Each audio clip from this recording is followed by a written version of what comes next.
అందరికీ నమస్కారం.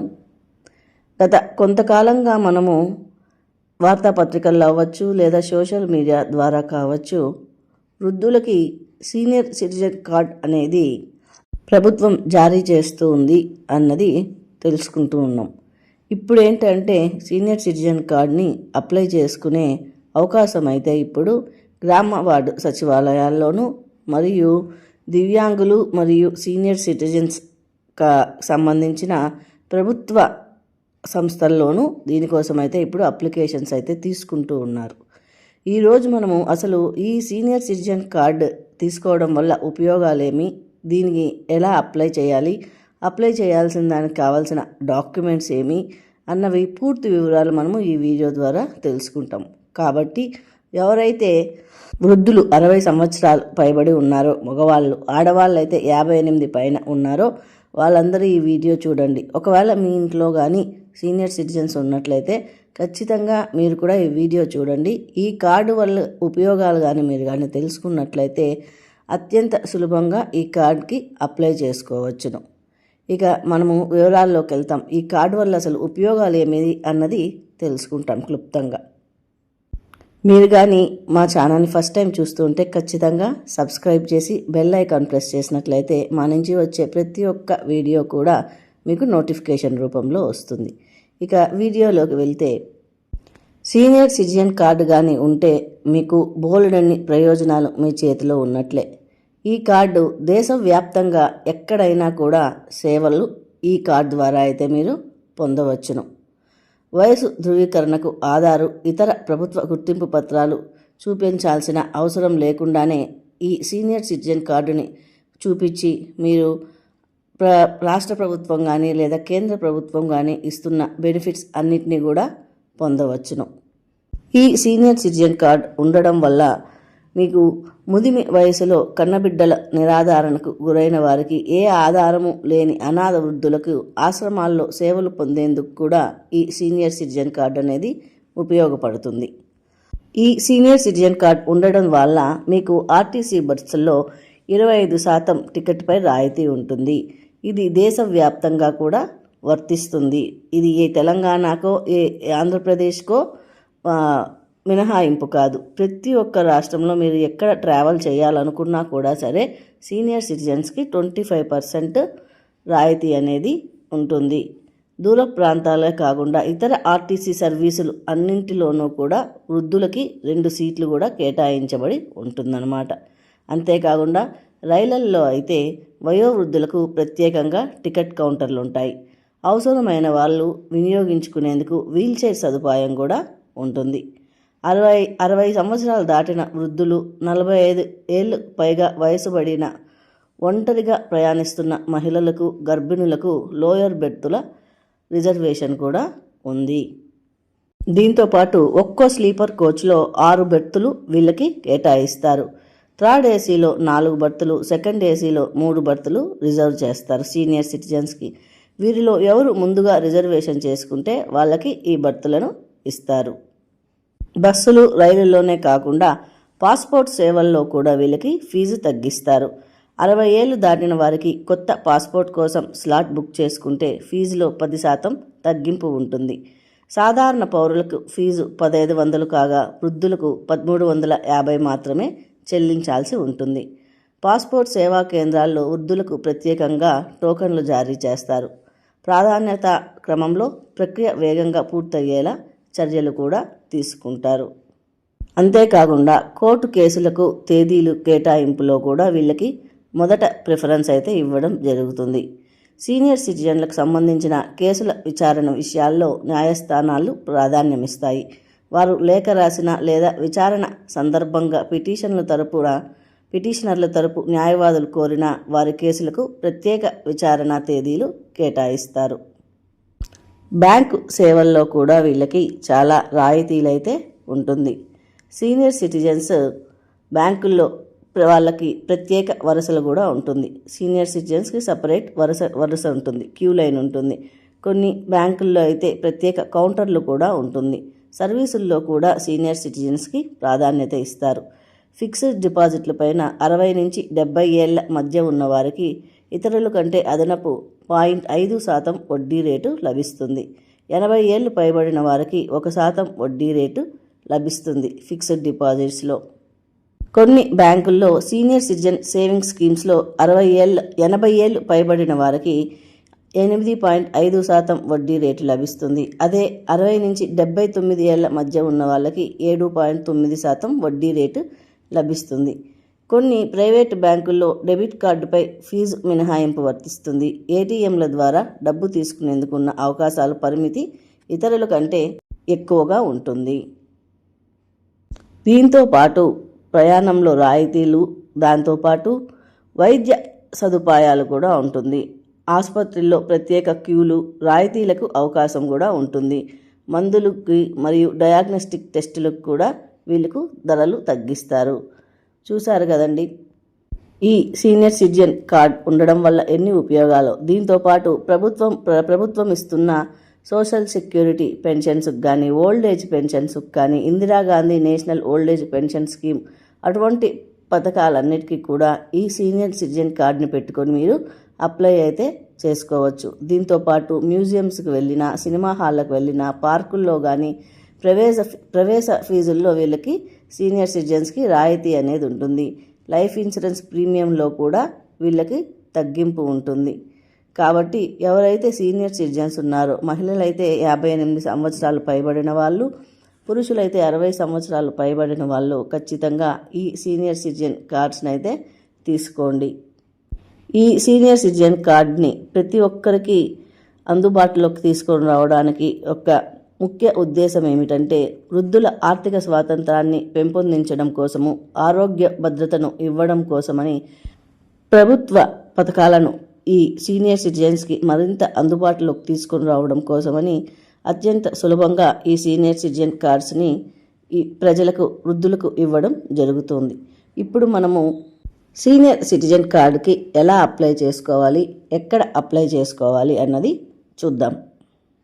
ఇక్కడ మీరు చూస్తున్న ఈ అప్లికేషను ఈ సీనియర్ సిటిజన్ కార్డ్ అప్లికేషన్ అన్నమాట. ఇది అఫీషియల్ అప్లికేషన్.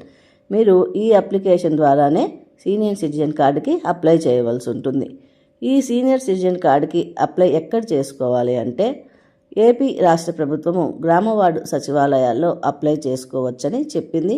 ఈ సర్వీస్ కూడా ఇచ్చి 2 రోజులే అవుతుంది. కాబట్టి ఎవరైతే సిటిజన్స్ ఉన్నారో, వృద్ధులు, వాళ్ళే వెళ్ళవలసిన పని లేదు. వాళ్ళ ఇంట్లో వాళ్ళన్నా కూడా వెళ్ళవచ్చును. గ్రామవార్డు సచివాలయాలకు వెళ్ళి అప్లై చేయండి ఏపీలో. అదే తెలంగాణలో అయితే ప్రతి జిల్లాలోనూ వృద్ధులకి సంబంధించి వృద్ధులు మరియు వికలాంగులకు సంబంధించి ఒక ప్రభుత్వ సంస్థ ఉంటుంది. ప్రతి జిల్లా హెడ్ క్వార్టర్స్లోనూ ఉంటుంది.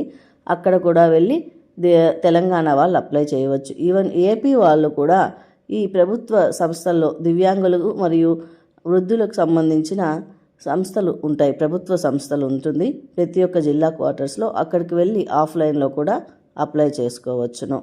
ఆన్లైన్లో కానీ చేసుకుంటే మీ సచివాలయాలు దగ్గరలోనే ఉంటుంది కాబట్టి మీరు అత్యంత సులభంగా ఈ సర్వీస్ను పొందవచ్చును. మీకు ఈ సర్వీస్ చేసుకోవడానికి గ్రామవార్డు సచివాలయాల్లో సర్వీస్ ఛార్జు 40 రూపాయలు తీసుకుంటూ ఉన్నారు. అదే మీరు ఆఫ్లైన్లో కానీ అప్లై చేసుకున్నట్లయితే ఎటువంటి ఛార్జెస్ తీసుకోరు. కానీ మీరు ఆన్లైన్లో చేసుకోవడం వల్ల సచివాలయాల్లో మీకు పక్కనే సచివాలయాలు అందుబాటులో ఉంటుంది కాబట్టి మీరు ఎప్పుడైనా వెళ్ళి చేసుకోవచ్చును. మీకు వెళ్ళేటప్పుడు మీరు తీసుకెళ్లాల్సిన డాక్యుమెంట్స్ ఏంటంటే, ఇవి ఖచ్చితంగా తీసుకెళ్ళాలి. నేను ఇదివరకు కొన్ని వీడియోస్ చూశాను. ఆ వీడియోస్లో మీరు తీసుకెళ్తే తీసుకెళ్ళండి, లేదంటే వద్దు అన్నారు. కానీ కాదు, నేను ఇప్పుడు చెప్పే డాక్యుమెంట్స్, ఆధార్ అప్డేట్ హిస్టరీ అనేది మీరు ఖచ్చితంగా తీసుకెళ్ళాలి. ఎందుకంటే ఆన్లైన్లో బుక్ చేసేటప్పుడు మీరు ఆధార్లో ఏమన్నా చేంజెస్ చేశారా అన్నది అక్కడ అడుగుతూ ఉన్నారనమాట. కాబట్టి ఖచ్చితంగా మీరు ఆధార్ అప్డేట్ తీసుకుని వెళ్ళినట్లయితే, ఒకవేళ మీరు మొబైల్ అప్డేట్ చేసుకున్నా, లేదా డేట్ ఆఫ్ బర్త్ చేంజ్ చేస్తున్నారా, లేదా ఏమన్నా అడ్రస్ ఏమన్నా చేంజ్ చేస్తున్నారా అన్నది అంతా కూడా ఈ ఆధార్ అప్డేట్ హిస్టరీలో వచ్చేస్తుంది.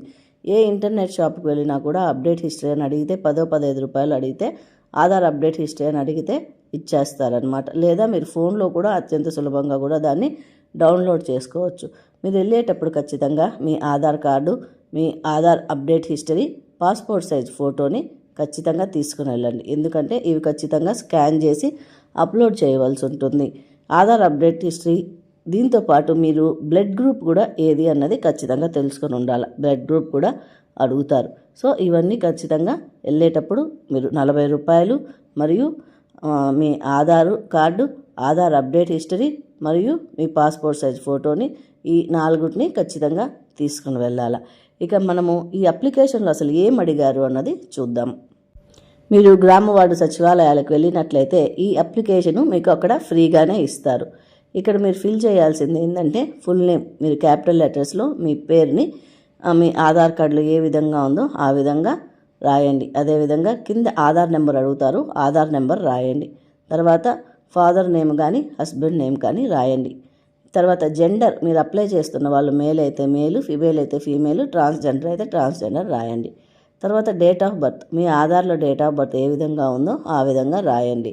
డేట్ రాయండి, తర్వాత మంత్, తర్వాత ఇయర్. కొన్ని ఆధార్ కార్డ్స్లో డేటు మంత్ ఉండదు, ఇయర్ మాత్రమే ఉంటుంది. అటువంటప్పుడు జనవరి 1 జనవరి అంటే డేట్ 01, మంత్ 01, ఇయర్ ఏ ఇయర్ అయితే ఆధార్ కార్డులో ఉంటుందో అది రాయండి. తర్వాత క్యాస్ట్, మీరు బీసీనా, ఎస్సీనా, ఎస్టీనా, ఓసీనా, క్యాస్ట్ని కూడా మెన్షన్ చేయండి. ఒకవేళ మీ దగ్గర క్యాస్ట్ సర్టిఫికేట్ ఉంటే కూడా తీసుకొని వెళ్ళండి. సబ్ క్యాస్ట్, ఒకవేళ ఓసీలో అయితే బలిజన, రెడ్డినా అలా ఉంటుంది కదా, అలాగా దాన్ని బట్టి సబ్ క్యాస్ట్ కూడా రాయండి. రిలీజియన్, హిందూ అయితే హిందూ, ముస్లిం అయితే ముస్లిం, క్రిస్టియన్ అయితే క్రిస్టియన్, ఏ రిలీజియనో మీరు ఆ రిలీజియన్ రాయండి. క్వాలిఫికేషన్ మీరు ఏం చదువుకున్నారు అన్నది రాయండి. అసలు ఏం చదువుకోకపోతే నిల్ అని చెప్పి పెట్టండి. దాని తర్వాత మార్షల్ స్టేటస్, అంటే మీరు మ్యారీడా, పెళ్ళి అయిందా, లేదా పెళ్ళి అయినా కూడా డైవర్స్డా, లేదా అన్మ్యారీడా, పెళ్ళి కాలేదా, విడోనా, లేదా సింగిల్ ఉమెన్, మ్యారేజ్ అయిందా, సింగిల్ ఉమెన్ అయ్యింది మళ్ళీ మ్యారీడా అన్నది, లేదా మ్యారేజ్ అయినాక సింగిల్ ఉమెనా, ఇవంతా కూడా ఇక్కడ మీరు ఒక టిక్ మార్క్ పెట్టడం వల్ల వాళ్ళకి తెలుస్తుంది. తర్వాత మీది మొబైల్ నెంబర్ రాయాలి.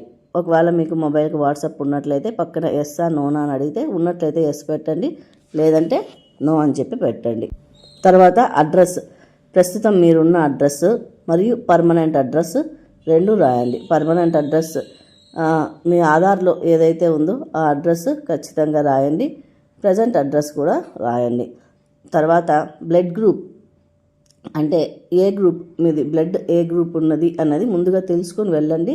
తెలుసుకుని వెళ్ళి బ్లడ్ గ్రూప్ రాయండి. తర్వాత మీకు ఎమర్జెన్సీ అయితే ఎవరిని కాంటాక్ట్ అవ్వాలి అన్నది వాళ్ళ పేరు, వాళ్ళ ఫోన్ నెంబర్ ఇవ్వండి. ఏదన్నా జరిగినప్పుడు మీ దగ్గర కానీ మీ పాకెట్లో కానీ ఆ సీనియర్ సిటిజన్ కార్డు ఉన్నప్పుడు వాళ్ళకి మీ చుట్టుపక్కల వాళ్ళు కానీ ఎవరన్నా సరే వాళ్ళని వెంటనే కాంటాక్ట్ చేసే అవకాశం అయితే ఉంటుంది. కాబట్టి ఖచ్చితంగా ఎమర్జెన్సీ కాంటాక్ట్ పర్సన్ నెంబరు మీకు ఎవరైతే పలుకుతారో ఆ పలికే వాళ్ళ నెంబర్ని ఖచ్చితంగా రాయండి. వాళ్ళ పేరు కూడా రాయండి. తర్వాత ఆధార్ అప్డేట్ హిస్టరీ ఉందా లేదా అని అడుగుతారు. సో ఆధార్ అప్డేట్ హిస్టరీ తీసుకుని వెళ్ళండి. ఖచ్చితంగా తీసుకెళ్ళి అక్కడ తీసుకుని వెళ్ళినట్లయితే ఎస్ అని చెప్పి పెట్టండి.